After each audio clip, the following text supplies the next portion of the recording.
Do you like wrestling trivia? Then check out the 5-star match game, the Pro Wrestling Quiz Show. I'm Joe Gagney, and every episode, I grill 3 contestants with 5 rounds of power-packed wrestling trivia. We have over 30 evergreen episodes in the archives covering WWE, AEW, Japan, Mexico, and much, much, much, much more. Play along at home and check it out today. This podcast is a member of the Voices of Wrestling Podcasting Network. Visit voicesofwrestling.com to hear the rest of our great podcasts, as well as show reviews, columns, opinions, and updates across the world of wrestling. Here we go!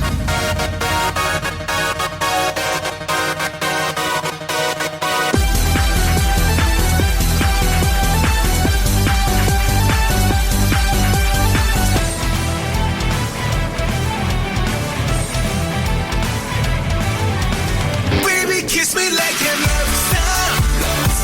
So I'm a cowrie. Whoa, whoa, kimi kata omoi. Namida no shitsurei mo.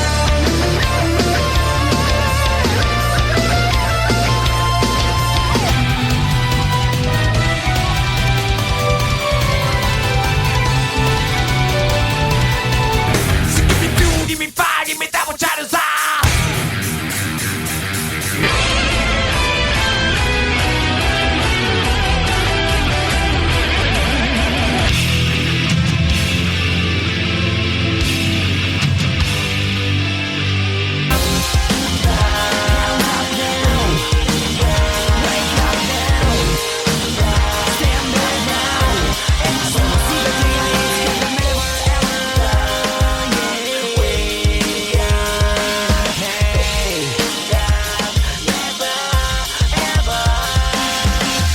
You're listening to the Emerald FlowShow on the Voices of Wrestling Podcast Network.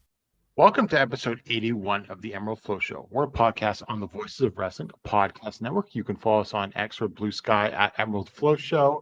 And if you're listening to us on Apple Podcasts, leave us a 5-star review. And you can donate to the show at voicesofwrestling.com/donate if you're feeling generous. I'm Gerard, back here with Paul.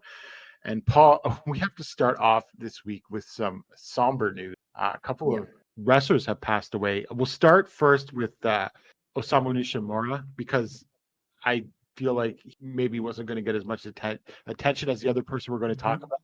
I was a huge Nishimura fan from like the early 2000s when he was still in New Japan. I just thought that he was just a great technical wrestler, just an incredible style. He could also like do all sorts of different matches. He would obviously New Japan during that Inokiism era, and then jump to All Japan, and had some really great matches there. One of my favorite matches of him of all time is his Triple Crown match against Kawada in 2004. This is very tragic. He leaves over behind a 6-year-old child, and this is the second time he battled cancer, because he had previously in the late 90s. So I was just like, and I think a lot of people will know him from his very brief ECW, which got a lot of attention. But I would recommend going back and checking out a lot of his G1 work in the early 2000s. There's a great match against Jun Akiyama in the G1 also, and he had a number of strong tag matches, whether he was teaming with Fujinami or Manabu Nakanishi and everything like that. So, sort of an end of an era, because there's also not a lot of guys left like him. Yeah. It's actually, I think Nishimura, underrated, right? It's like the best way to describe him, because like he's never really somebody you hear like talked about. Like, and to be fair, like I think Nishimura's, well, quote unquote problem is that he came up in an era where there were just so many top all-time legends of the business, right? Because he came up in the 90s. So obviously a lot of focus like in New Japan was like on the Three Musketeers, and you had All Japan just like having like all kinds of great matches and everything. And I felt like Nishimura kind of got lost in the shuffle a bit there. And then I think his career just never really like got going to like what it potentially could have been then. Like even when he like jumped from New Japan to All Japan. Yeah. But I think there's still like so much like great stuff from him. Like there's so much like forgotten stuff from him as well that like is really worth like going out and seeking out. It's actually something I came across where I didn't know that that there was actually footage of that out there is he randomly had an excursion to Europe in 1997. And there is actually footage of that out there, and it is actually pretty good. Like 1997, it's like dying days, like CWA stuff. So like it can get quite dire in terms of like audience and everything. But like there's some like I think once you watch that, you kind of realize why there is this like appreciation for like a specific style of like technical wrestling in Japan. Right, like because you have like the 16 karat is like this weekend, and you have like the Ambition tournament as part of that, and I think it's almost a shame that somebody like Nishimura never actually like competed in that, because I think he actually would have like fit in really well, because he was one of the guys that brought that style to Europe. Right. So yeah, really underrated guy. Like also just kind of. I've never heard anybody say a bad thing about him either. No, he seems to be very popular.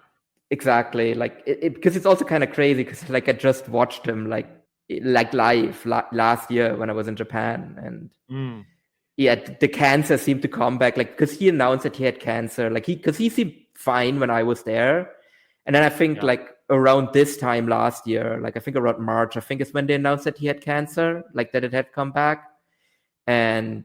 Yeah, I think it was really aggressive. I think they found it in multiple places, and yeah, they did. Yeah, it's just a real shame. I think he was also important in terms of like because he was like the local mayor. Yeah, I think I don't think he was a mayor. He's a counselor for the was it Bunkayo ward, which is where the Tokyo Dome is. Yeah, so that's like right in the heart of Tokyo type thing. Yeah, so I think like wrestling loses like somebody like speaking up for it specifically there, like in an area where it's really important to have somebody there that can like defend, like speak up for the interests of wrestling. So like it's just a massive loss from just so many like angles essentially. Also I was gonna say he was a more traditional black tights guy in the transitional area where you had your your pretty boys and your idols like Tanahashi emerging too. yeah, that was definitely weird. Like towards the end of his New Japan run, where it's like here's Asami Nishimura, who like looks like he's like straight out of the 70s, and he's next to Tanahashi. Yeah, exactly right. So the business was changing from what it once was, but yeah, I mean, also underrated tag worker too. I think he had a lot of great tags. Then that was sort of a part of it. And so from there, we also had Gran Hamada, who I think it's been a while. It's been a couple weeks since he passed away. A lot of people have talked about him. And obviously there's that great obituary by Case Lowe at Voice of Wrestling. But also one thing I got to say, because he was in All Japan, he jumped to All Japan, I think in the 80s, and was sort of like one of those guys in around in sort of the Onita and then Tiger Mask 2 era. But one thing that I didn't see get brought up, and I figure I'm going to bring it up, he was a key guy that they brought in right after the Noah split for like, I don't know, a year or two. And he was mixing up in a lot of those undercards in the early post-split All Japan with Grand Naniwa, also RIP, who's one of my favorites. And a lot of the Torimon guys who used to work tours in like the undercard and everything like that. So that was also, I think, a little forgotten part of his career. Mm-hmm. Yeah. The one thing I was thinking of when they were during the ceremony on the All Japan show, where they like held up his portrait and did the 10-bell salute, and it was WADA was the one that was holding the portrait, and like for some reason, like the thought that struck me there was like it has to be weird for WADA that like he's no longer just like holding up, like he's no longer doing this just for like guys where he's like their like peer in terms of age and everything, right? Yeah. Like now he's also doing it for guys that were like that are like significantly younger than him. Like that has to be such a weird feeling that like how many times has he done this as well? Like it has to be like, I don't know, like I don't know, like it just struck me as like, do you ever get used to that? Like weird. Yeah, no, it is. Especially in this. Yeah. So I was in Raw. He was in All Japan post split longer than I thought. He came in like in 2001, and he was there until very early 2005. So he had like a 4-year run there. Yeah, which is longer than I thought it was, to be honest. Yeah. Because I definitely remember him like immediately after the Noah split, but then I don't really remember him for much longer after that. I didn't realize that he stuck around for that long. Listen to this one. Real World Junior Tag League. This was in the September 2002. Gran Hamada and Masanobu Fuchi defeat Kendo Kashin and Robbie Brookside. Yeah, that sounds like an early 2000s All Japan match. Oh wow, Jimmy Yang and Kasayashi versus Gran Hamada and Masanobu Fuchi, 30-minute time limit draw. I mean, that could actually be good. It could actually, but and so yeah, and he was also, if those remember, he was also one of the Love Machine. Yeah. So I mean, obviously hugely influential in terms of bridging that gap between Lucha Libre and Puro. I haven't really seen much of his Mexican stuff, so I speak to that. But obviously, a stalwart of those Michinoku Pro 6-man tags and everything like that, and just certainly one of the most influential wrestlers ever. Mm-hmm. I mean, I think Joe and Rich talked about it on the flagship as well. Like for example, with his Mexican stuff, there just isn't that much footage out there. Like, it's not like you can actually just find a lot of it. Like, a lot of it just wasn't, like, it literally wasn't taped. It was like a promotion that went under like 20 years ago, and nobody has that. Like, the tapes just got destroyed or lost, or like just aren't available, or in somebody's basement. So it's just it's weird that somebody so influential, like so obviously influential, because if you see him wrestle, like you can just like see that, and like almost every like modern wrestler just has such, because it's not like we're talking about somebody from like the 50s or 60s, right? Where like, okay, that makes sense that there's like stuff missing. Like, we generally have a lot of footage of people that were influential from the 90s and early 2000s, right? Like, except for him, like he's like the missing link in a way. Like we have enough of his stuff to like see how influential he was, but we don't have nearly enough to really like properly evaluate his career in a way. Like, it's very weird. Like, it's almost like, oh yeah, like Misawa is just like obviously important wrestler for like the Japanese main event style, but we only have like imagine if we only had footage from like half of his Triple Crown matches, or like not even half, like a quarter of his Triple Crown matches. Yeah, exactly. So actually, since we're talking about 2000s All Japan with yes. So and now we can kind of really nail down when we're recording this episode, because yesterday WCW, or rather WWE, created a WCW YouTube channel, and I obviously immediately dug into that, and I was like, okay, I'm going to go watch Greed, the last ever WCW pay-per-view. And the first person that greets me on the screen is one Kiwi, better known to everybody obviously as the Funkster in All Japan. And I was like, okay, this match is way better than it has any right of being, because yes, he actually had a relatively long All Japan run. I think it was 2 or 3 years actually. But that's really all I remember about it, because otherwise I'm like, that happened, and otherwise I'm struggling to think of literally anything he did in All Japan. They didn't really do anything. No, he was just a body, and like I think the best comparison to like current day would be like, right, like somebody like what's his face? Why am I blanking on it now? The Irish guy in Noah. LJ Cleary, like, right, like he was kind of like LJ, right? Like, it was like similar, where he was a good worker on the undercard, and he did solid work on the undercard, but he was also never pushed in like to any degree at all. He was just a guy they brought over to like fill out the undercard. Yeah, it was also kind of funny, because it's like, well, why did you spend that money to fly him all the way? But it's Muto. Yeah, exactly. Yes, I mean, it is Muto. So, but still, like if you want to bring him over, you at least need to, I don't know, like give him at least one title shot to like justify it. I was gonna say he would have been there at the same time, and yeah. Oh, that's probably where the connection was made. Yeah, that's true. Because why else would Muto be like, I want to bring over Kiwi?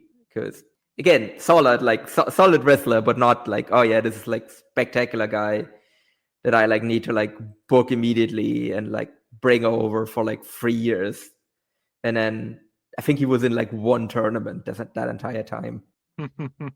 Yes, that is just a funny throwback because that was the first thing I thought of when you mentioned that, right? The Funkster, yeah. Oh yeah, same. I was also immediately like, it's like, oh my god, it's the Funkster. Yeah. So from there, we've got Ryuji Sai had announced he's retiring on May 12th. It's the lads and I don't think I have seen a Ryuji Sai match since he stopped getting booked by All Japan, though. So thankful that they stopped booking him. I mean, to be fair, he was solid for a long time until he really wasn't. Yeah. And then he was just I don't know, horrific. until like 2015, 2016, he just stopped trying. I can literally tell you what match it was when he stopped trying, which was that dreadful like time limit draw with Shuji Ishikawa. I remember that. That was in 2019. Yeah. Because until then, I was always like, yeah, Ryuji Sai's like, okay. And then I was like, oh, yeah, he has a match with Ishikawa. That could potentially be good. And then it was just dreadful, boring 30 minutes of nothing happening. And that was every Ryuji Sai match after. Yeah. And so, yeah, I don't know. I mean, that shows the likelihood of that show being televised. It's Land's End. Like, we literally joked that it's not a real promotion because it's never televised. Yeah, and everything like that. But, I mean, he was... a name starting in 01 and into All Japan in the 2000s and 2010s and everything like that. So, worth a mention. Oh, for sure. I mean, he literally brought the Land's End guys to like Ireland. Yes. Like he actually brought them places and everything. And I guess they've split off from him now. Maybe? I don't know if they have. Maybe. I think Damanji is still sort of in his orbit. Yeah. But he's the only one that has done anything. Yeah, that's true. Right? Did he even still run shows in like Korea? Because that was always the thing, right? They would run shows in Korea and Japan. Yeah, they ran a show. Oh, they ran a show on February 9th. Okay, fair enough. So like that still like again, it just never makes tape, so it might as well like happen in the void. So main event was remember the All Asia Heavyweight title? Yes, I was actually wondering what happened to that because the Bodyguard won it on an All Japan show, and then it was never defended again on a All Japan show. So Damanji's hasn't he had that title for a while now? I think we did this like he's had a year or so ago. 2023. Yeah, so like why is that? Like we have the All Asia tag titles in All Japan, right? Why can't we get like an All Asia singles title match as well? Because wasn't that title credited for Sai basically? I think so, yeah, because Bodyguard recreated, right? Because it was on hiatus since like the 70s, I think. And then the Bodyguard randomly won it, and I think Sai won it relatively quickly, and then it just disappeared into the void. The title had existed until 1995 when Kintaro vacated after 14 years. Yeah, I'm sure many defenses over those 14 years. Well, Cage Match only has one defense title listed, and it was in 1982 in an All Japan show in South Korea. The most prestigious title, yeah. No, wait, didn't he win? Didn't Ryuji Sai win it off of the Bodyguard on a Collega show? Because I remember during the pandemic when everybody was watching Collega because it was the only thing that was on, and they did this big Ryuji Sai like heel turn, and everybody's like, "Yeah, let's watch Collega," and then they bring in Dylan James on the next show, and everybody's like, "Never mind. I'd literally rather not." Like it's literally the only thing on, but I don't want to watch this. No, so they had a tournament in Land's End, and Sai defeated the Bodyguard. He defends it against Naoya Nomura and Yoshitatsu, and then drops it to the Bodyguard in Osaka. On the show where Zeus beat Kento for the Triple Crown. Oh yeah. And then that was on the undercard of that. Yeah. And then the Bodyguard dropped it to Kim Nam. Well, he defended against Naoya Nomura once, and then he dropped it in Seoul to Kim Nam Seok, and then it was eventually became announced vacant in 2023, and then Damanji beat he beat for the vacant title in a decision match. Is it Shoji Otani? No, you're on the back of. Okay. Is it Dylan James? Of course it's. Oh God. Let's see who's defended this title. He's defended it either in Land's End or Big Japan. It has not shown up in Great anywhere else. Yeah. It defended against Koji Doi, Levi Nixon, I don't know who that is. Tempesta Keegan Brabble, I don't know who that is. Yasufumi Nakanui, Kazumasa Yoshida, Kuma Arashi, Daisuke Sakamoto. That was in Big Japan, obvious. And yeah, he just defended against this John Hammond, who doesn't even have a cage match profile. Oof. South Korea on the 9th. I'm so curious about these South Korea shows because the most random people show up on these. Yeah. Well, like, let's see who's on the show. So it's like a few of his guys, and then it's some South Korean wrestlers. So it's like, here we got Dylan James defeated Bad Little Siopji. I don't know who, Yeah. Like that. So yeah, I mean, that's Land's End these days. Also, because we touched on Great real quick, did you see the comments from our favorite Nakajima? Someone said he said something stupid, but I can't remember what it was. Basically, he's like, he wants to fight Kota Ibushi, and he said that he's not really interested in like wrestling anybody else from Great because they're all boring. Oh God. And the way it was framed, basically, there was the official Great press conference, and then after the official press conference is when he dunked on everybody in Great. So he might be burning that bridge as well. At which point I'm like, okay, like, where does he even go? Like, is he gonna end up in like Heat Up? Is this where this is going? Oh, I was gonna say like Kyushu Pro or Dove Pro or something. Kyushu Pro is like too wholesome to like book Nakajima. That's also very true. Yeah, I mean, I don't know. I think I'm gonna ask Andrew to like make another version of the theme, and I think we need to say goodbye to Nakajima's theme. Well, here's the one thing. Great could be stupid enough to run an angle at the same time. It could very much still be an angle, yeah. Which is like, we're gonna have him bury all of our guys, and then he's going to beat them, and somehow we're going to benefit from this. I'm sure this all makes sense in Shima's head. Yeah. No, I think with Shima we see like some of the long-term effects of like steroid exposure. All right, and next up, Paul, did you see Yoshiki Inamura versus Ivar? No, I haven't actually. Is it on X? Like right, it was on Speed, right? So it was on X, formerly known as Twitter. Yes, it was on X, the Everything app. It was actually pretty good for a 2-minute and 22-second match. I mean, I can imagine. I mean, those two are good. They condensed like a 12-minute never open weight title match into 2 minutes, basically, and they just start by slapping each other. Oh, that reminds me, actually, on the topic of Inamura, because there is actually something. Now I remember what I wanted to talk about. It was because I did actually see an Inamura match, which was the one on the NXT like pay-per-view or whatever they call it. Okay, because I thought about watching it, but I never got around to it. So I actually watched that match. Yeah, so it was him and Josh Breaks challenging Fraxium for the NXT titles, tag titles. It was really good. It was a really, really good match. I even have to like hand it to Josh Breaks as someone that's not a very big fan of his. He did actually really well in this match. I had to change commentary to like Hindi because I couldn't deal with the English commentary with like Booker T. I should also mention I don't speak Hindi. I was just to have something in there. They don't have German commentary? No, they didn't have German commentary. Oh, I'm surprised. I thought they would have. Yeah, no, for some reason they don't have German commentary, at least not on Netflix. I don't know what's up with that, but yeah. But also I probably wouldn't have switched it to German. Like, so there is actually this thing that like if I find the commentary annoying, which WE commentary is, I will just switch it to a language I don't speak. So I can't be annoyed at it if I don't understand it. It's basically my rationale. So I switched it to Hindi. And no, but the match itself was really good. Like I would go about like 4 stars on that. Yeah, I heard it was good. Yeah, I think Inamura did pretty well in there as well. But at the end, he was like the one taking the pin, obviously. Yeah. Yeah. Who knows if they're going to do something else with him or not, or where this whole thing is even going. Because like on the one hand, that doesn't seem like they're doing all that much with him. But then again, it's not like Noah was doing much with him. So like if I'm him, I guess maybe he's going to stick around there. Yeah, I literally have no idea like where this whole thing is going.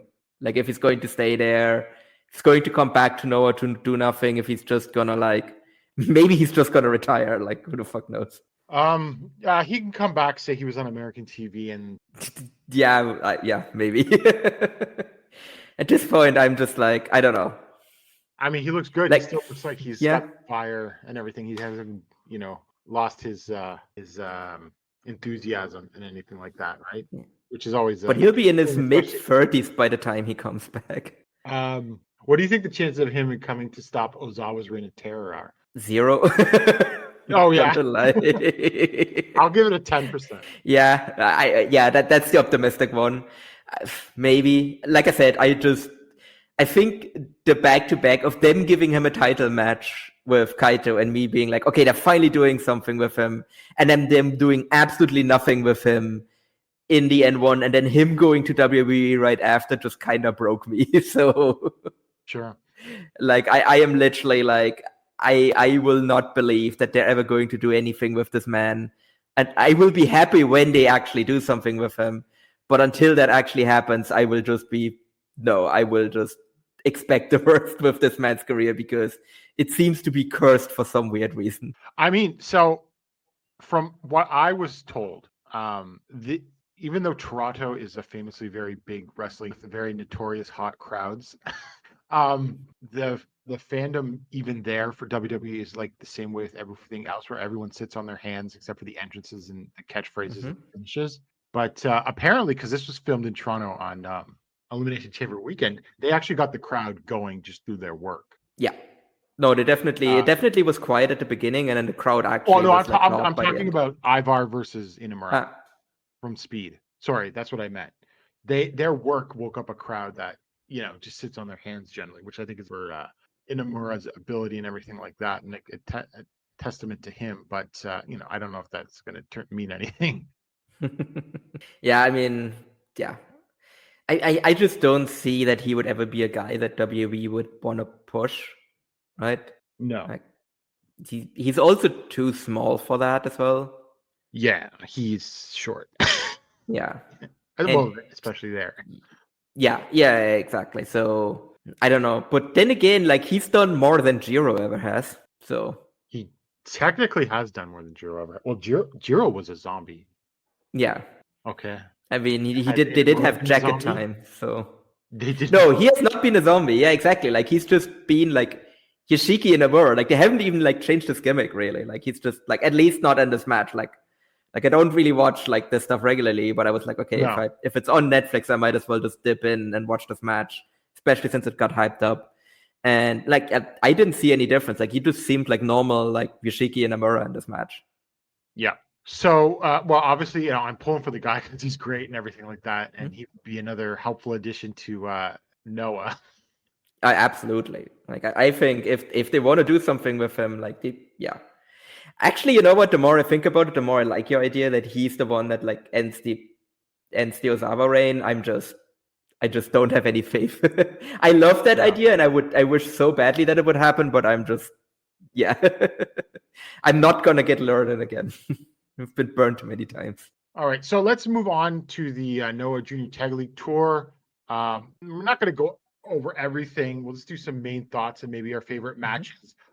For Noah, I would say that it seemed to have drawn pretty well, but they don't run particularly large buildings on spot shows. Like, because I think even most New Japan spot shows are in buildings of 1,000 people, right? Even if they don't draw 1,000. But they're running like 500-600 seaters still on spot shows like All Japan. But we'll talk about business when we get to the big show. So, Paul, big picture on the Junior Tag League, I enjoyed it. I don't think there was any filler except for maybe a little bit of boringness from a certain wrestler complained about to death. And I don't even think they were that bad. I would just say that would be the weakest element of the tour. Again, nothing spectacular, but I just really enjoyed it as a solid tournament that puts some structure and direction in your division, which is always needed in Noah. No, I also really liked it because it actually gave these spot shows like some juice, right? Because these spot shows, like sometimes in like Yokohama Radiant Hall or whatever, like they're not really bad, but there also like isn't never really anything to like sink your teeth into with these. Like it's not like they often do much like in terms of like storyline developments on these. Yeah. Although I feel like even outside of the like Junior Tag League, I feel like they at least did a little bit more like story work with like Team 2000X on these, like, because we had like the whole thing of like Endo basically like trying to like lure Kikuchi to like convince him to like join Team 2000X, which was like a thing they tried to do like over the tour, which obviously like there was a payoff for that on like the big show. But then like outside of that, there wasn't much. And but like the Junior Tag League match was always like none of them blew me away, but at least like there was like a feeling of importance to them. And like people were also like working a little bit harder than they normally would on these spot shows too. Yes. I don't think anyone really phoned it in. So a couple of other points I wanted to know. I think Eita and Daiki Odashima might have been my favorite team. I know that they've been talking him up on the flagship, but I think Daiki Odashima is even underrated. I'll tell you why. Where else are you going to get this undersized guy, even by junior standards, who can fly around the ring? He's very fast on his feet, beautiful drop kick, but he also throws some great super. That is a very rare combo. No, that is fair, because otherwise I would have like said to you, well, you can find him in All Japan with Taishi Nagao, but I do think Odashima has like much better suplexes. Yes. Oh yes. I agree. He has those similar things to Taishin, but I gotta give the edge with those very clearly Tamon Honda instructed suplexes. Yes, no, that's very obvious, like who he got those from. Yeah. Yeah, exactly. Right. It also seems like, again, like they're involving him in a lot of like stuff and everything already. Like it really seems like Noah is kind of like moving these people, like these guys up like a lot faster. So like with him and Eita also, like their team splitting up and everything. As much as I enjoyed them, like I am really wondering if like Odashima is like no longer going to be like in young boy status like this time next year, right? He will. This time next year he might be higher ranked than Jun Miyawaki. Yeah, he might be. Like I'm still not sure. Like spoilers. Like if Kai Fujimura or not Kai Fujimura, if Junta was supposed to win the Junior Tag League. I think so. I think so too, but like I'm not 100% sure. Okay, so sort of getting back to that about the winning tag tournaments, bracketing out the final match, which we'll get to in a minute. How do you think of True and Lacey? I think they definitely worked hard. Like I think they definitely tried hard. Yeah, they did. They did get more comfortable. Yeah. Which is a thing we see very often, right? With guys when they come to Japan for the first time. Like a lot of people for like their first couple of matches, it can be a bit shaky because you're in a completely different country, you're in front of a different crowd. Yeah. Like you're not quite sure. Like sometimes it can also be like if you're a big wrestling fan, I think sometimes there can also be a bit of like just awe, right? Like a feeling of awe there as well. So like a bit overwhelmed. But then, like, a lot of people kind of tend to adjust, especially if they stay for, like, a full tour where they wrestle a lot, like these guys did, where you can see them with every match. You could see them get more comfortable. You also have to figure out how to do other things to get heat other than yell yeet. Yes. Which, I mean, you can still try to do that and get that over there, but you have to do other stuff as well. Yeah. Do you have any particular favorite matches from the block stage? I did actually really like the Amaxa Junta Miyawaki vs Tadasuke Yuto Kikuchi match. Yes, that was I thought that was definitely one of the best matches. Let me see if I can remember anything else off the top of my head. I actually liked the True and Lacey versus Eita and Daiki match. Oh, on the first night? Yes, that was also a good match. I also liked Amaska and Miyawaki versus Katoge and Ohara on the 20th. Yeah. No, yeah, that was a good match too, yeah. So, a very solid tournament, but, I mean, this was the block stages were only maxing out in front of like 500 fans. And like the rest of those shows were like very kind of repetitive main events because it was like Soya versus 2000X and everything like that. Although that Yokohama Radiant show, Manabu Soya and Tasuke defeating Ozawa and Owada-san, I thought that was a main event too. And maybe had some foreshadowing, but I'll get to that. Yes, definitely did. So we go to March 2nd, Memorial Voyage 2025 in Yokohama, Noah Junior Tag League 2025 at the Yokohama Budokan in front of 1,605 fans. So let's talk about Noah attendance because this is a record for Noah. Yokohama Budokan, which they have had some dire crowds in. Yes. Like, I think 964 on one show.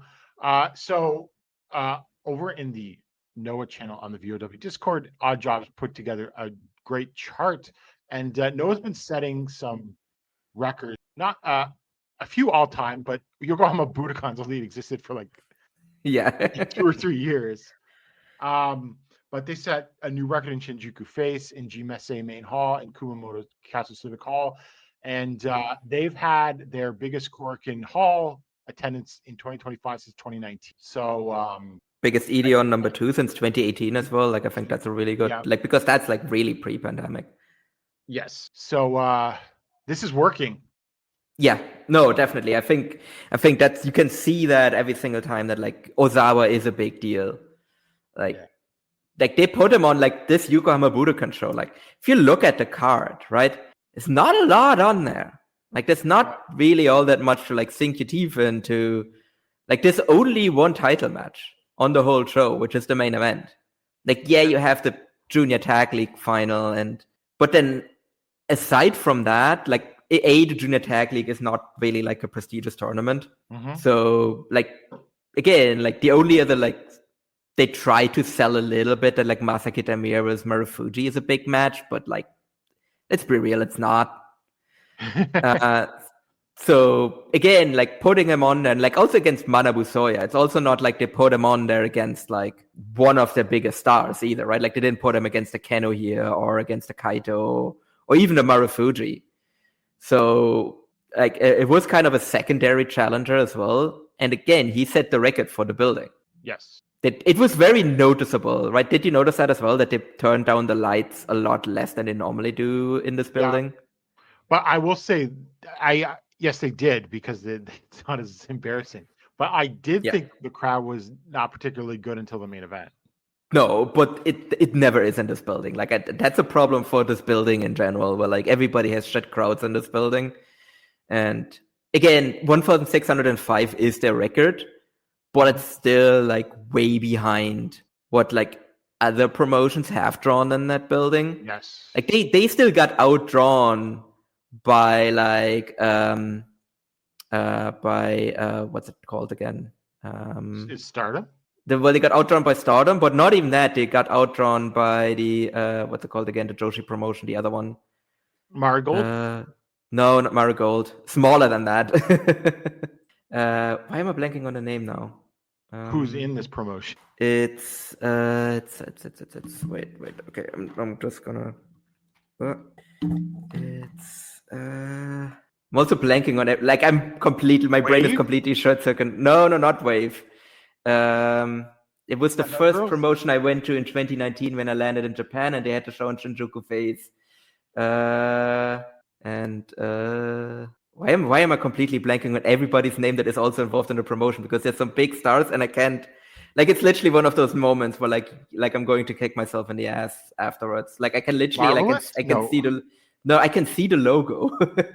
that's the problem here even more. So, it's they have a red logo, and it's okay. Now I'm just gonna go to Yokohama Budokan. Now, Oz Academy. Yes, it's Oz Academy. Jesus fucking Christ! Oh God. Yeah, that was literally one of those moments, and it's like, like you remember all of the people that wrestle in Oz Academy. It's like some of the biggest stars ever in fucking Joshi. It's like, I can't remember the name or any of their names. It's fine. See, that's the thing with the Alzheimer's. So we'll start off, I guess. Yeah, I mean, we'll see if this continues with the next Korakuen, is what I'll say as I get into the show. So first off, Eita, Daiki Odashima, Alejandro, and Kai Fujimura defeated Atsushi Katoge, Hajime Ohara, Jun Masoka, and Gaia Hawks in 11:42 with the zero gravity from Alejandro on Katoge. This was a good opener and exactly what it needed to be, I thought. Mm-hmm. And I think they're going to keep Masaoka and Hawks around. Which I think is a good idea. I mean, it's also the classic Noah play, right? It's like, get some like indie comers. Okay, that might be a bit harsh, but get them in and then just turn them into regular roster members over the time. Yeah. And then Anthony Green and Zazaya defeated Shuhei Taniguchi and Black Mensa Ray at 9:22 with the pile driver from Green on Mensa Ray. Strangely enough, this might have been my favorite match on the undercard. Yeah, no, that was pretty good. Also, I think I might have been too fast to declare that like Zozaya's tour was over, but like it definitely was over like with this one because like he's wrestling at Oberhausen tomorrow. So Okay. or today actually, no today because it's Friday. Like he might be wrestling right now. So on Zozaya, I think he did very well, but I also feel like they didn't give him the chance to show everything. Yeah, no, because they really just kind of like kept him in like undercard tags. They never really like gave him like anything big, really. Yeah. Not even like a single, like he didn't have any singles matches, right? No. Not even on a spot or anything, yeah. Give him something against like, I don't know, a Junior or Tanagu. Yeah. Or Yone or whatever. 25th anniversary special, All Rebellion versus Dark Agents. Kaito Kiyomiya and Galeno. I keep wanting to come out. But he's a babyface. Defeated Takashi Sugiura and Masao Inoue in 14-12 with the Shining Lancer from Kiyomiya on Inoue. I don't have anything to say for this except for Inoue should not be allowed to wrestle. No, he really shouldn't be. Like, if there's anybody that is very experienced in like wrestling people that can't move, it's Kaito, and even he couldn't do anything with Inoue here. Well, I mean, Muto could work the crowd in ways that yeah, and on his back, and even on his back, Keiji Muto is also still a better worker than Masao Inoue ever was. So there's also that. So then Jack Morris, Daga, Tetsuya Endo, and Iwata-san defeated Hayata Yohei, Tadasuke, and Yuto Kikuchi when Endo pinned Kikuchi, obviously continuing their in 11:30, continuing this little storyline, which would see its resolution very soon. But yeah, this is your standard stuff. I don't know. Yeah, no. This has been how it's been all on the tour of them just. Yeah. Which, to be fair, that they're the big heel unit, so they should be winning. Yeah, for now. And okay, so things really pick up from here, relatively speaking. Kano and Kenta defeated Kazuyuki Fujita and Uka Sasaki in 15:23 with the go to sleep from Kenta on Sasaki. I believe this was my match of the show. And yes, Kenta and Fujita just pummeled each other. Yeah. Like Fujita seems like more motivated recently, I would say. So yeah, maybe he's having his Hideki phase. Yeah, he's finally realizing like, okay, maybe I can't get away with all of my bullshit anymore if I want to keep earning money. No one else is going to give him a paycheck either. Yeah, might be it as well. But I really love Ken Tag. I think Ken Tag like only had a couple of matches together, but I think I'm already like putting them onto my consideration list for like tag team of the year. I know it's early because we're only in March, so we'll see. But like I am very confident that they're going to be in there if they stay together long enough. Well, look, right now the only certifiable draw as a tag team in Japan is the Saitos. Yeah. I think Ken will be given a chance to demonstrate that they can draw. They'll be in like definitely. I mean, like we still don't know what's up with the heavyweight tag titles, right? Because they just kind of have been in limbo for like over a month now. Yep. But I do expect Ken to like probably beat like some sort of like maybe like Morris and Endo, or maybe Morris and Daga, who knows how that actually goes, and to like win the titles. So, and I think that match could be really good too. And then I think they're gonna have some really interesting defenses. And then as you said, I think they're going to be expected to like draw on top of shows once they're the champions. Yeah. And then next up, the 25th anniversary special Arc Legend. Masaki Miya defeated Naomichi Marufuji in 16:34 with a Saito suplex. Now, Paul, I saw some rather harsh reviews of this match. I enjoyed it for what it was. They did not turn the dial up to 11 by any means, but I just thought this was a solid, well-wrestled match. Like 3.25, 3.5. Yeah. I mean, it was very solid. I guess maybe where I was like, I don't know, like where for me, I think where it fell short is basically that it was like the only other like singles match on the show, and they did try to sell this as like a special match when I don't think it really is, and then B, that they just kind of went out there and had like a spot show match. Like that's what it felt like to me. Like it didn't really feel like a match that you would have on a big show. It felt like a match that you would have in like the Across Fukuoka, right? Okay.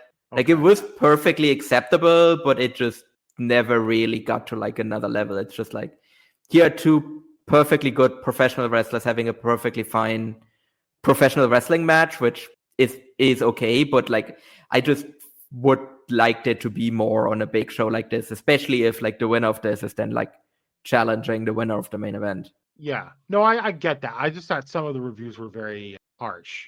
It wasn't bad. It definitely wasn't a bad match. No, it wasn't that. Yeah, it wasn't that bad. It just I just didn't like what they delivered for the spot that they were in. Okay, yeah, that's fair. And then we move on to the Noah Junior Tag League final. Asuka and Jun Aoyagi defeated Mark True and Kieran Lee in 1040 by referee stop. I thought this was actually quite good. Probably the best match that Lacey and True were involved in up until the spot where they had True's legs, or was it Lacey? No, it was True. It was True. Yeah, True was the one that got knocked out. True's legs draped over the middle rope, and then Asuka did a swanton bomb, but just hit him in the face and knocked him out. And the ref wisely stopped it. And True was moving, but he had to still be stretchered out. So I got to say though, Lacey did a very smart thing by getting in their faces, trying to sell appointment and everything. Right? That's smart. Professional. No, that was really good instincts from him, yeah, especially for someone so young because he's like 22. Yeah. So very disappointing because I thought I think that match was on pace to be pretty good. Mm-hmm. It probably would have been my match of the night without the injury. Yeah, very possibly. It would have been the match of the tournament too. They're working really hard, going at a great pace, flying around and everything. But just unfortunate that way. Yeah. They were escalating things real nicely as well, and then it just is unfortunate. I actually, like, when the injury happened, I actually got really scared for a moment because True was just like completely like just still not moving at all. So I was happy when, like, after a while it became clear that like it was probably like quote unquote just a concussion, right? Because my first instinct was like, oh no, did I just like see somebody get like paralyzed basically? And luckily it wasn't that. Like, luckily it seems like as far as I know, like, he's fine now, right? Like, he's out of the hospital and everything, and so I mean, he was moving his arms and legs. Yeah. Right. Yeah. Like, he started moving around like pretty quick. Like, it was clear that like after a bit, it was pretty clear that he was just knocked out. Like, from the way they put him on the stretcher as well and everything. So yeah, but like just in the moment, I was like, oh no, like this could be really bad because he just wasn't moving at all. But yeah, he's fine. I mean, I am very certain like that these guys are going to be back as well, because like they got the win. They got the win over they got to the finals. B, they got to they beat the champions on their first match, right, in the tournament. Yeah. So like they're definitely going to get a title shot. I feel like they're definitely going to be brought back, and I feel like they're going to get a title shot too. So, which again, I think they're 22. So like that's exactly the kind of guys you like want to like bring in, and then let's see if you can like develop them into something. Yep, for sure. And then we get to our main event for the GHC heavyweight title and national title. OZAWA defeated Manabu Soya in 23:08 with the Real Rebel both titles. Look, I thought the last couple of minutes of this were pretty good, actually, with the near falls. But I got to say, and Ozawa was great at that. But here's the thing: name a good lumberjack match. You can't do it. Oh yeah, no, there aren't any. The interference, I guess, what can you expect? It was going to happen, and just to make it easier. And obviously, they teased the Kikuchi turn, but it turned out to be Tadasuke turn and joined Team 2000X, leaving Passionate Rattels. And okay, fine. I actually kind of expected that. Not going to lie. A Tadasuke or a turn? The Tadasuke turn, yeah. Okay. Yeah, because I thought about it and I was like, which one of these makes the least amount of sense? I was like, well, Soya only joined Rattels because of Tadasuke. So it makes the least amount of sense for Tadasuke to be the one turning. So it's definitely going to be him. And also at the end of the match, Ozawa just throws the national title on. And it's vacant. Yeah. Bad way to vacate a title. So now half the titles, not half the titles, but like there's like 2 titles vacant now in Noah.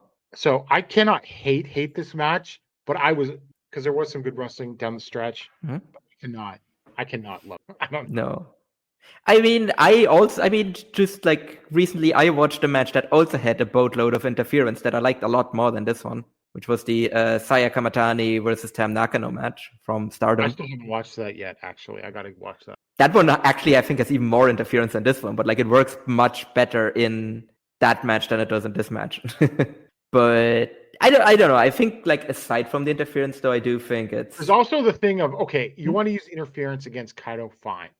But I think Ozawa can beat Soya clean, especially if you're trying to establish him. Yeah, because it's not like it's Manabu Soya. Like I think he's done really well, like reinventing himself and like Yes. taking supplements to like enhance his look and everything. Supplements. But yes, like like food supplements, right? Like that's all that's happening here. Just food supplements. But like at the end of the day, it's Manabu Soya. Like it's fine. He's 40. You can beat him clean. Now. Exactly. Like we know what Manabu Soya is. Like this is probably one of the it's probably the best run of his career. And even then, like he's an upper mid carder. Like it's what he's always been.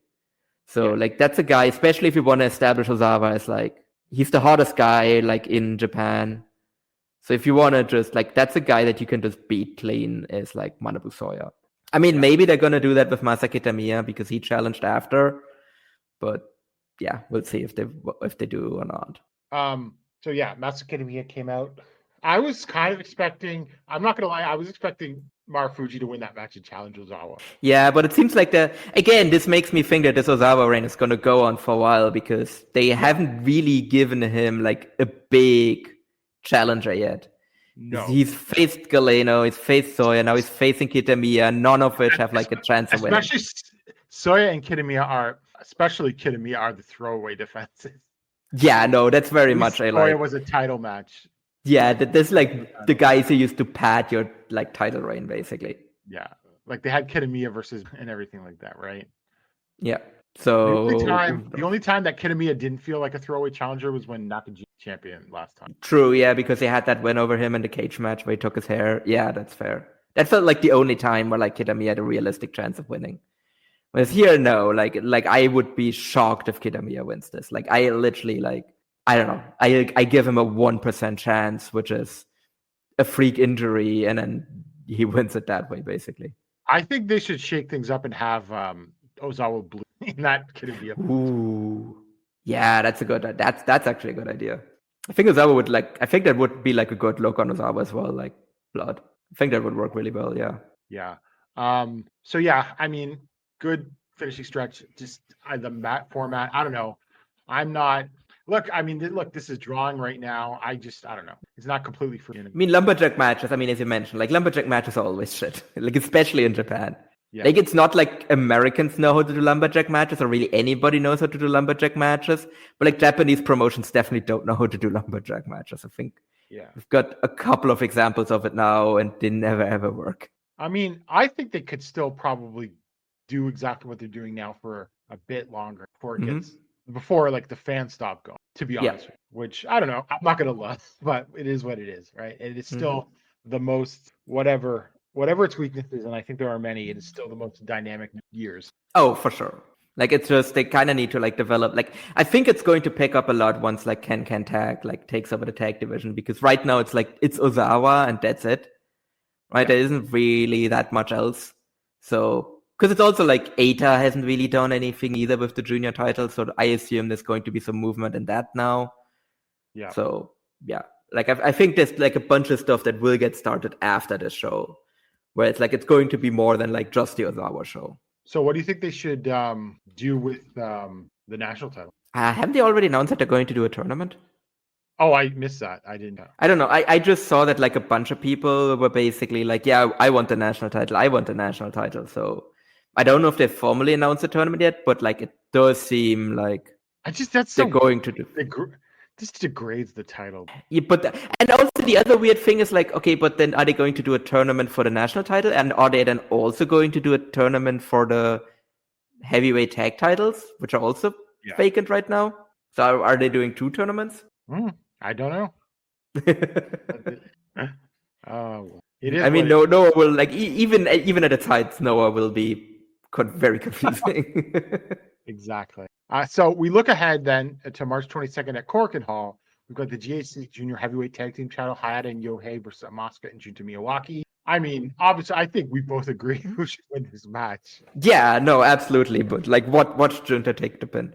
Yes, and by what our choice is obviously not the Rattels. No, but like, watch Rattels win, and then Hayata turns on Yohei.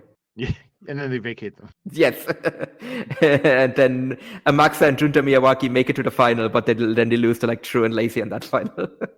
Yeah. And then for the GHC Junior Heavyweight title, we got Ada versus Alejandro, which I think we both said last episode we were looking forward to. It could be really good, and because Ada is motivated right now. And then the main event will be Ozawa versus Masaki Miya for the GHC Heavyweight title. I mean, it could be really good. They could bog it down with stupidity. Yeah, It's gonna have interference. Yeah, it probably will. But Masaki Tamiya doesn't have any like friends. Okay, that sounds really harsh. Like he doesn't have like any allies, right? Maybe Daiki Inaba can come and make the save and turn on him. I mean, I'd be curious. Has Daiki ever been a heel? I don't think he was one in Wrestle One.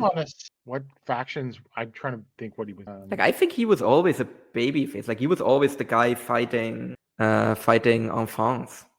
Pretty sure. I don't think he was. Oh yeah, ever he was in New Era. Yeah. With Jiro. Yeah, so he was always like the big like babyface and everything. Like, I don't think he ever was. Yeah, no, he was just a New Era. Like, that was the only one he was in. So I think he's always been a babyface. So yeah, maybe it's time. Maybe he's a great heel somehow. Maybe that's the thing that will like launch his career into like the stratosphere. Well, I don't think that Team 2000X just needs to start adding random members every show though. Yeah, I mean, we'll see. Like, I think that might be the downfall. Where, like, I'm afraid that might be the route they're going down, but we'll see. Yes. So now we move over to All Japan, and they had a show on Valentine's Day. It should their first ring in front of 339 fans. Super no vacancy, full house. And we start off with the Valentine's Day special 6-man tag match. Ryo Inoue, Taishin Nagao, and Seigo Tachibana defeated Musashi, Rising Hato, and Atsuki Aoyagi in 13-17 with the Yankee Hammer from Tachibana on Musashi, which was obviously going to build up to upcoming title match that we'll talk about. And, I thought this was a good, solid junior open. Mm-hmm. Yeah, I mean, it's what you would want for Valentine's Day, right? Well, to be fair, actually, you know what? I think actually this is something you would want for Valentine's Day because it was pretty good. So yeah, I'll put aside my cynicism. Yeah. Okay, and then for another Valentine's Day special singles match, Ryoki Honda defeated Seki Yoshioka in 10:04 by pinfall. This was pretty good, and they were together. Some Wrestle One reunion here. Oh yeah, that's right. And Yoshioka got a lot of offense in here too. This was not a squash fight or anything like that. So very good match. Yeah, no, I agree. Like, I keep forgetting that Honda is originally a Wrestle One guy.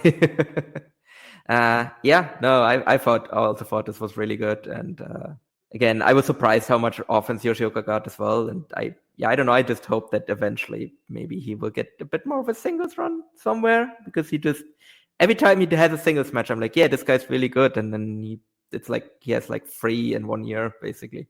And then we had some Hantai versus Baka no Jidai. Hideki Suzuki and Hikaru Sato defeated Shotaro Ishino and Dan Tamura in 12-17 by referee stop when Suzuki had Tamura in the Cobra Clutch. Well, I like this a lot, but it was on the mat the whole time. Yes. Yeah, this was complete just like mat work and nothing else. Like, I thought that was really good though. Like, again, so, like, you look at the guys in there, right? Like, and that's what you expect from them. Yeah. And just the continue. Well, we'll talk about where Tamura and Hideki are doing, but I do like their frenemies, I guess. Yeah. I also like that Dan isn't backing down, where he's just like, Hideki's like slapping him and he just immediately like slaps him back and everything. Oh yeah, Dan never backs down. Yeah. I mean, that, like, I think just him as that he can be a heavyweight and just do that. Yeah.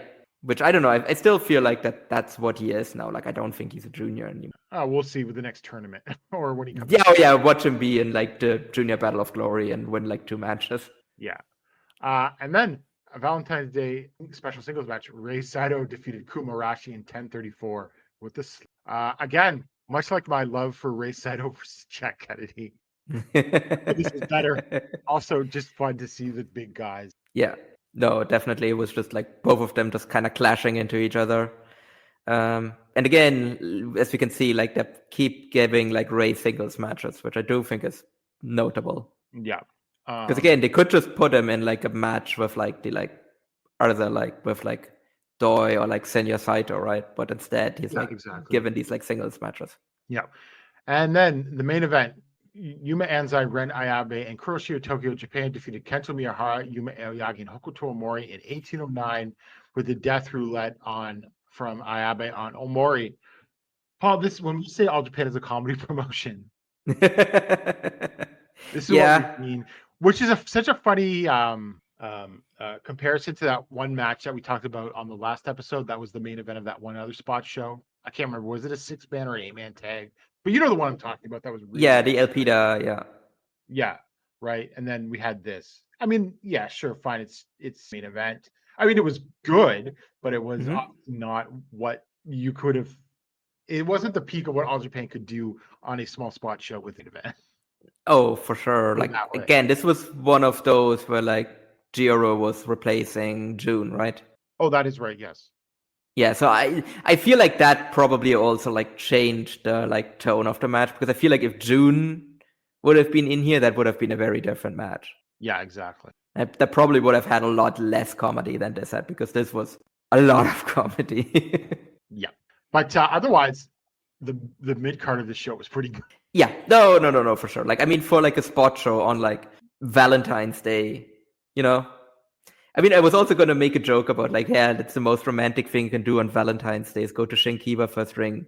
But like, if I had a partner and I was in Japan during Valentine's Day and like she gave me like tickets for the show, I would be the happiest man in the world. So you know what? Never mind. All right, and from there, so we move on to February 24th at Esforza Arena, Hachioji main arena, in front of 1,870 fans. And Paul, this is the third straight year in a row that they've done this. I don't have the numbers in front of me, but they have gained attendance every year, and they have now packed about almost 500 more fans than they had in 2020. Yeah, which that's a really like that's a massive improvement, basically. Like within 2 years, like 500 additional people, like that's a lot. Like that's a lot of extra tickets sold. Like that's a lot of extra money coming in. Especially for All Japan. Yeah. So we start off with the Hontai versus the Saito brothers. Kento Miyahara and Taishin Nagao defeated Mr. Saito, Naruki Doi, and Senor Saito in 846 with the shutdown suplex hold from Miyahara on Saito. I actually enjoyed this for what it was. You know, Taishin Nagao got his little shine in, and then of course Kento. But a perfectly good opener, get the crowd hot with Kento out there. Yeah. Also have like Kento and like Doi face off as well, which I think is nice because that's not something you see that often. And then Ryuki Honda, Ren Ayabe, and Seigo Tachibana defeated Hokuto Omori, Kumarashi, and Jack Kennedy in 1422 with the death roulette from Ayabe on Omori. You know what? This was actually good, I thought. It was fine. I actually like Seigo's like interactions with like Ayabe and Honda. I think they actually played off of each other like pretty nicely. Because he just had like him being like his goofy like self, and then basically like Honda and Ayabe just being like, who the fuck is this like little shithead? Yeah. And then him staying out there like shirtless doing guest commentary for the Jiro match after. Yes, well, that's a perfect transition for the Garo TV title. Yuka Miyamoto defeated Kuroshio Tokyo with the Moonspot Press. Paul, I remember very little from this match other than the finishing sequence where they kept trying to hit moonsaults and then they kept moving and then tried to hit moonsaults and moving, and then finally Miyamoto got his win with. Yeah. And Miyamoto kind of like overselling it almost like after he won, where like, I don't know, like he was like, oh yeah, like, I don't know, like because he played it up like he just had this like 40-minute epic with like Jiro, when I don't know, it was a perfectly acceptable like mid-card title defense. Yeah, it was fine and played for the laughs. And then Hideki Suzuki, Hikaru Sato, Kengo Mashimo, and Seki Yoshioka defeated Shotaro Ishino, Musashi, Dan Temer, and Ryo Inoue in 11-11, Make a Wish, with Yoshioka pinning Musashi with the La Magistral, which frankly I think gives away the results of the next junior title match, the next junior challenger. Yes, it does. But to be fair, I feel like that's already what they were like building up for they were already right? teasing it. Yeah. Because he came into the ring and everyone's like, oh, they're gonna do Yoshioka versus Musashi, and then Yoshioka was like, the next challenger sent it a video actually. So yeah, no, they're definitely teasing it. So I think they're building to it. So. And what were your thoughts on this match? No, I like the match overall. It's good to like see. It's always good to like see Kengo Mashimo back and everything. Would you say though you were expecting a little more with some of the names involved? And I feel like this on another show with these guys where they're now just doing comedy too. Yeah, no, it was a bit too much comedy as well in this. I feel like there was definitely like a bit of an issue with the card overall, that there wasn't that much to like sink your teeth into here either. So, well, there's definitely something missing on the undercard right now. It's funny you should say that because I actually did think this show was a little better than people said it was, but we'll get into that in a minute. All Asia Tag Team titles: Rising Hayato and Yuma Aoyagi defeated Astronauts Fuminori Abe and Takuya Nomura in 13:51 with a Sid Vicious from Hayato on Abe for the third. Paul, this was awesome, but the biggest problem with this match was it wasn't 5 minutes or 10 minutes longer. Yes. I would have absolutely like loved this match if it was like a little bit longer. I mean, I went 4 stars, but I mean, they could have had a match of the year with some more. Yes, absolutely. Like, I almost felt like that's where they were going, and then the match kind of just ended. Yeah. Because I felt they definitely left like stuff on the table here. Yeah. I mean, Nomura was awesome. Yeah. Just kicking. And Nomura was so good. Yeah. So it is a sort of almost a little frustrating. And I said this is only third from the top, and I'm like, I don't think that's good. And yeah. Get enough time. No, yeah, it definitely didn't get enough time. Actually, what I really loved as well was like Nomura in general, but especially like the stuff he was doing with Anzai. Yeah, like that's absolutely a singles match I want to see. Kind of a shame that Nomura's not in the Champion Carnival, actually. Yeah, I was that was probably one of the biggest surprises that he didn't make it into that, especially since he's a freelancer now. But yeah, might be that he has like other commitments already. And then next up, Wrestling Brothers Special Singles Match. Atsuki Aoyagi defeated Rai Saito 15-31 by pinfall. Okay, look, the finish was stupid. It was a bad, but people were just shitting all over this match. I thought it was fine, except for the finish, which sucks. Don't get me wrong. Yeah. What did you think, though? No, I agree. Like the match, maybe it was like I maybe had a little bit higher expectations because I thought these guys had like really good like chemistry otherwise. But like I think it was a solid match structure. It was kind of the expected match structure as well, right? Where like Saito just kind of tossed Atsuki around. I feel like Atsuki got more offense than I thought at the same time. He did, but it was still like very much like Saito like dominating the match. Yeah. But then the finish very much like kind of ruined things where like the finish was shit. The finish was like there's really no defending that finish. Like I don't even know why they did it either. I guess maybe it's that the Aoyagis get something, but like if you want to build up Ray for this big title match with June that like you very obviously want to do. You do, but like I don't know. Like maybe to like see that Ray still has something to overcome. I don't know. Like it's still like at the grand scheme of things, I guess it doesn't really matter. It's just kind of left a sour taste in my mouth. That's the thing. No, I get that the match before that was pretty good, but like the finish was so bad that like it really kind of ruined it for me. And then we go to the main event for the Triple Crown. Jun Saito defeated Yuma Aoyagi in 23 minutes and 48 seconds with the new finisher, the Days Gone. You know what, Paul? I actually thought this was good, and although the finish was a little flat because people didn't know this. Yes, people were like not really people were like kind of surprised with it. Let's put it that way. But I thought Yuma looked better here than he had in more recent singles matches, if I'm being honest, too. Yeah, he took things seriously as well. Yeah. So, well, except for him coming out for the match, like that was weird at the very beginning. Well, like he came out while Atsuki was still like walking to the back.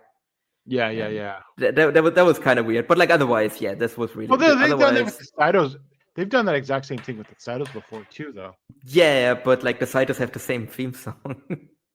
True. Yes. So that works really well. So you can literally just like. You don't have to like stop the song, where in this case they stopped Atsuki's song despite the fact that the winner of the match hasn't yet walked to the back and started Yuma's song instead. So that was a bit jarring.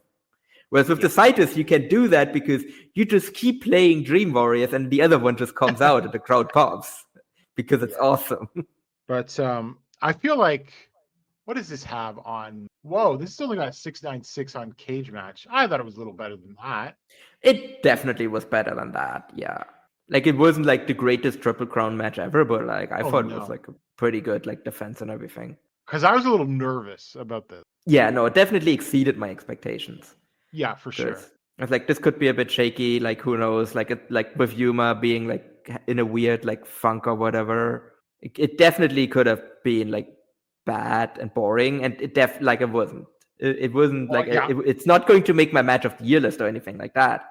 No, but I definitely was like entertained. Well, they also hit the sweet spot because they shouldn't have gone any longer than they did. No, absolutely not. Like, and that's really the thing that like with the site with June, like this, like there's an upper limit how long you can go with him. Yeah. Like I wouldn't advise to do any like time limit draws with Jun Saito. That's not gonna work out well for you. Although there's a certain perverse thing I'd like to see a Saito versus Saito 60-minute draw. He might die. All right. And then after the match, Kento came out in his suit and challenged. Were you expecting that or a little bit actually? Because like Kento won like in the opener, right? And there wasn't really like an obvious challenger otherwise. Like especially like in terms of like people that won on the show. Like maybe like, but I didn't think that they were gonna do like Jun Saito versus Ren Ayabe.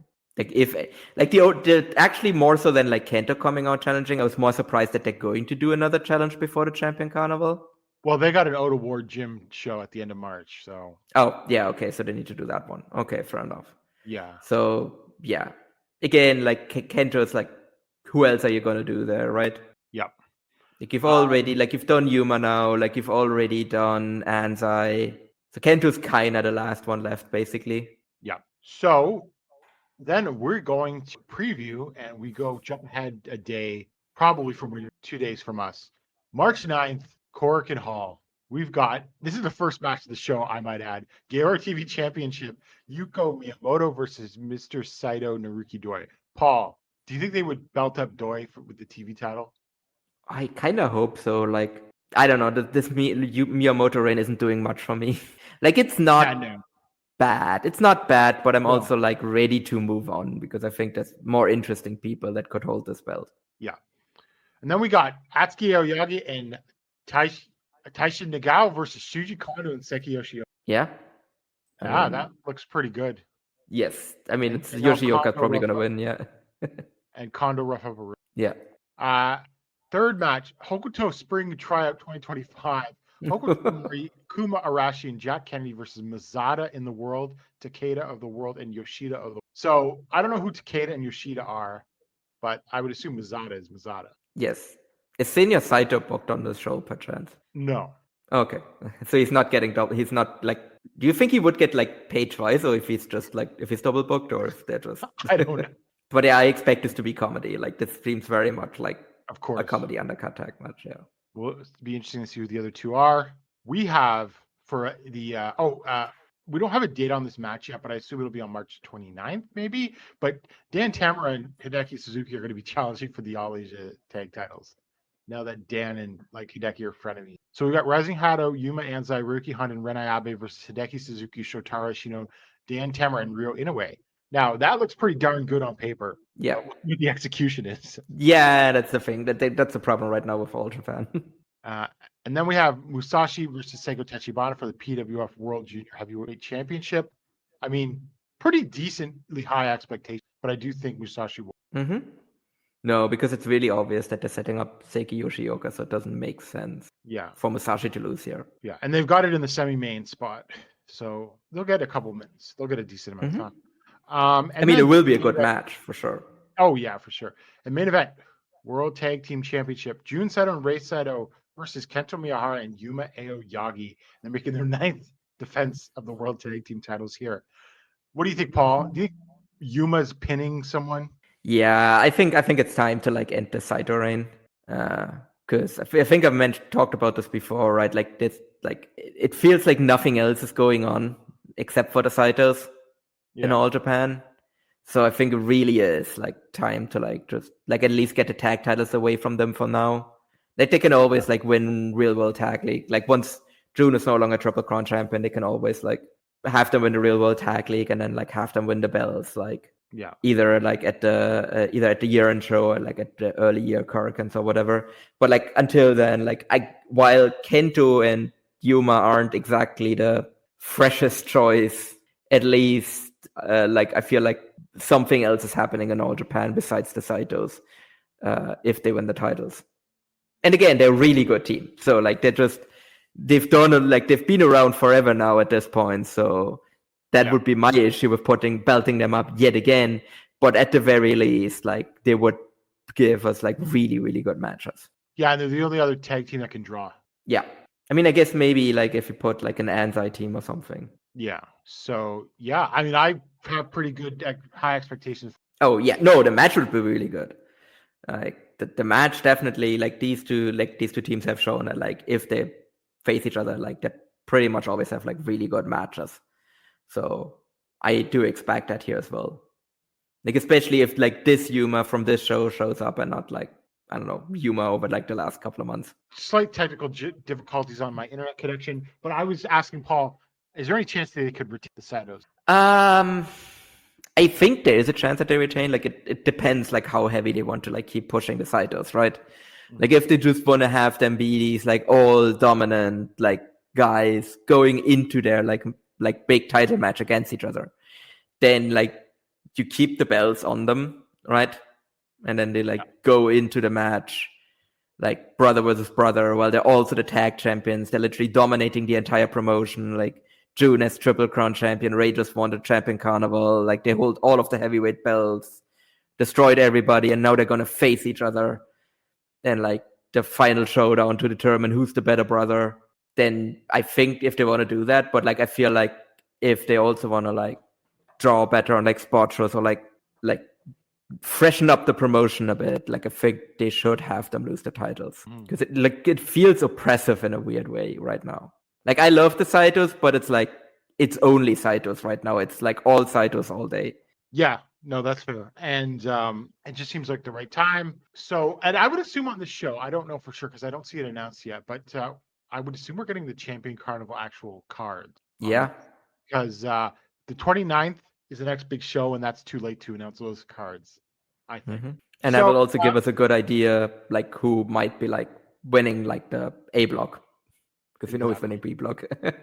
So on Sunday, March 23rd, we jump. It should keep it first ring. New Age Chronicle returns with their 6th show at Shinkiba First Ring, and we got an Alpida special 4-way: Rising Hado versus Yuma Anzai versus Reiki Honda versus Ren Ayabe. That will probably sell that out. I think it's already might even. Yeah, it is already. I mean, yeah, it's Shinkiba. Yeah. Jun Saito and Rei Saito versus Atsuki Aoyagi and Seigo Tachibana. Yeah, I mean, it's going to be comedy. Hokuto Omori versus Takahiro Katori, and Omori will finally get a win. Yep. We've got Ryo Inoue versus Ryoma Tsukamoto making his return to All Japan. Ooh. Okay, that's a really interesting one. Yeah. Because he did some bodybuilding, and then he started showing up on like Hikaru Sato. Mm-hmm. So who knows? Maybe he'll come back a bit more. But yeah, I mean, maybe they also keep it to short. It seems like he's a weekend warrior now. Let's put it that way. Yeah. We got Dan Tamura versus and Taishin Nagao versus Hiroyuki Suzuki and Shoto Kofuji. And I want to highlight this Kofuji guy because I think he debuted in September with Osaka Style Wrestling, which is one of the many Osaka Pro offshoots. But he has got a good look. Okay. And I think there is something to keep an eye on with him. Okay, fair enough. Yeah, I haven't seen him yet, so yeah, I'm looking forward to like. I haven't seen him either. I'm just going by his look.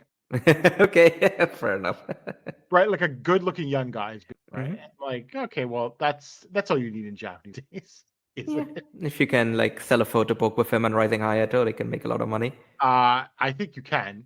Here, because he is on, but I don't know where. Anyway, but yeah, I'm just saying he's a good young-looking guy. just debuted in September. And then Takayoshi Suzuki is your standard Niigata Pro Indie scummer.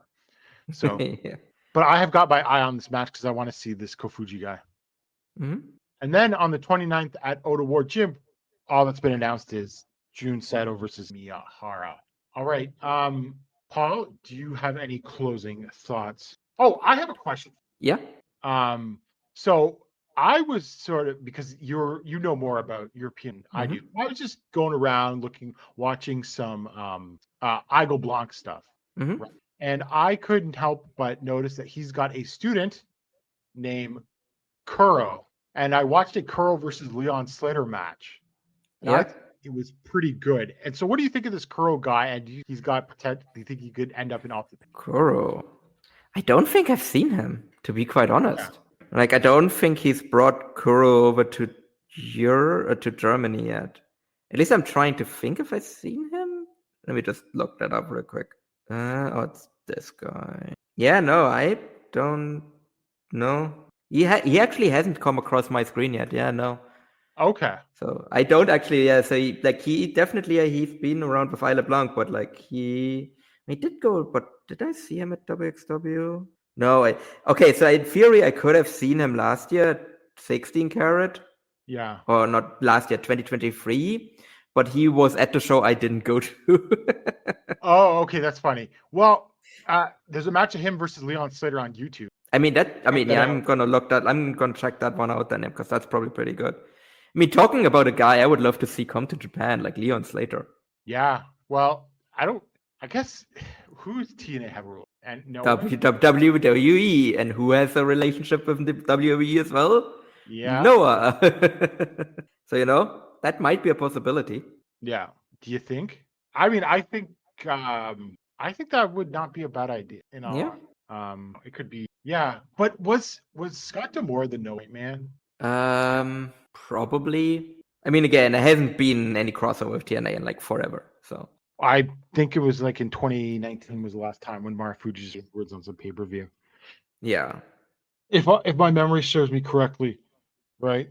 So, yeah. No, that was definitely the last one. Yeah, hasn't been anything since then. I sent you this Kofuji guy's Twitter. Oh yeah. I'm looking at him right now. Yeah, no, I can see it. Yeah, I can see it. Yeah, right. No, that's definitely that feels like a guy that All Japan is gonna like want to put in like the pretty boy division. Yeah, they'll put him in LP. Yeah, I mean that's basically what they have. Like they have the pretty boy division and they have the ugly horse division, and that's the promotion basically. Yeah, because it says just here he debuted on December 19th, 2024. So he is very fresh. Yeah. But he can go in the pretty boy. So yeah, well, I'll be looking at that New Age Chronicles show's got a couple of things I want to see. Already followed by Chris Harrington. Huh. Interesting. Yeah. All right. So that is the show for this week. We will be back in a couple of weeks to talk about what's gone on in All Japan and Noah. We'll see if these companies maybe course correct on some of their more shaky elements, as we talked about this week. But we'll see you then, and enjoy all the wrestling out there. Bye. Hey there, we're recording a very quick little epilogue because I forgot to talk about an awesome match that I watched go on February 29th. It was Takuya Nomura versus Suwama. And Paul, I haven't got a chance to watch the whole show. I wanted to, but I'm busy because I heard there was another really good tag with Hideki and Dan in it on the undercard. But this Takuya Nomura versus Suwama match, it's like, I don't know, 14 minutes. And they just kick the crap out of each other. Nomura just goes wild on Suwama, and Suwama just gives him all these stiff lariats. Nomura's working the arm and everything.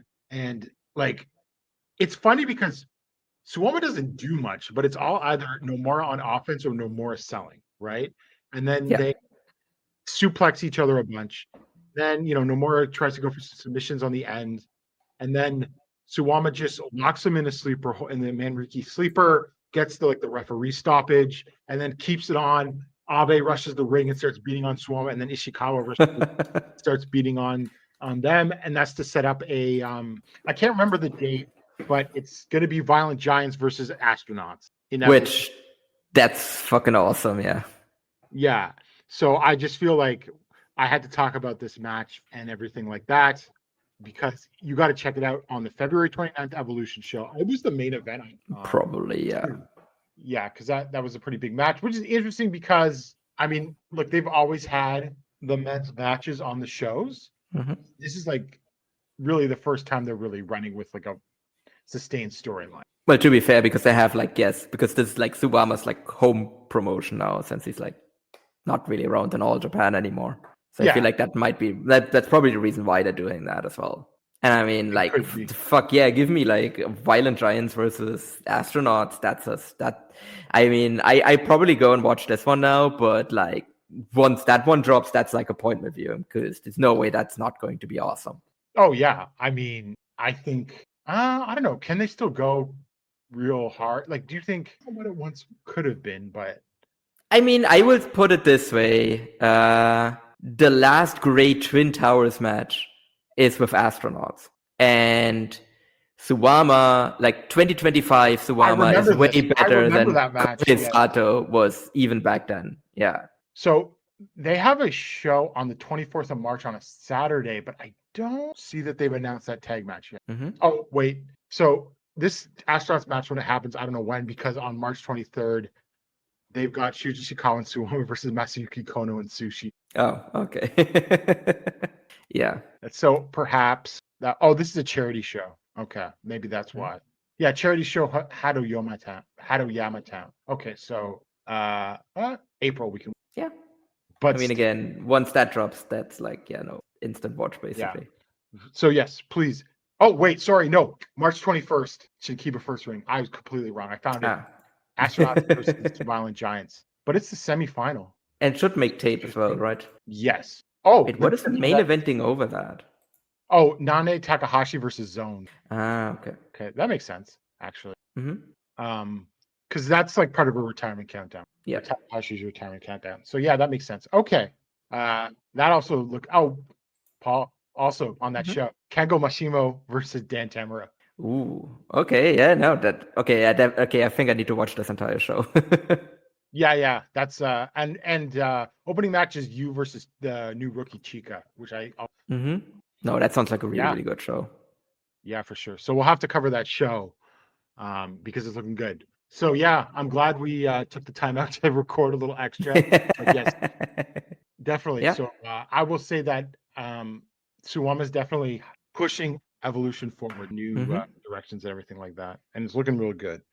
So yes, so we'll see you. Actually, no. I have one small thing as well that I just remembered too. Okay, perfect. Well, this is exactly. It's also really quick. It's just because Takuya Nomura, Big Japan, right? I don't think I unfortunately have the feeling that the Okabayashi hiatus is going to turn into a permanent retirement. Because there are some photos recently that like surfaced of him. I think he was like at Kikuda's birthday, I think it was. It was him and Kikuda. Yeah. And he looks very slim. Like he does not look like a man that is like... His head is still very large, of course. His head is very large, but the rest of his body isn't anymore. He's lost a lot of weight, which good on him, but he definitely doesn't look like a guy that is like in a shape where he like wants to return to the ring anytime soon. And he looks very happy too, so good for him. Well, if he wants, he's got to probably take 6 months to get back in the ring if he wants. Yeah, like he needs to eat a lot of chanko to like get back into like Yuji Okabayashi shape, basically. Yeah. So I mean, hey, look, if he's happy, that's great. But it is exactly. Yeah. Big Japan could shoot. Yeah, and again, like one of the great. I'm going to argue one of the greatest wrestlers ever. Just the body of work that is there is like just phenomenal. So yeah, it's a shame, but like, look, if as long as he's happy and like and everything with his body and wrestling and everything, I'll never fault a wrestler for like wanting to retire because this is like hell on your body. So if this is what makes him happy, then who am I to argue against that? Yeah. All right then. So now goodbye for real, and we'll see you in a couple of weeks. Take care. Hey now, it's Mike Gilbert, host of the Mike and JD Show, right here on the Voices of Wrestling Podcasting Network. Join JD by God Oliva and myself every Thursday night live on the Voices of Wrestling YouTube channel at 11:30 p.m. Eastern Standard Time. as we stay up all night discussing all the hottest stories in professional wrestling. You can also check us out right here on the Voices of Wrestling podcasting feed, or you can subscribe to the Mike and JD Show feed. Now, enjoy the show.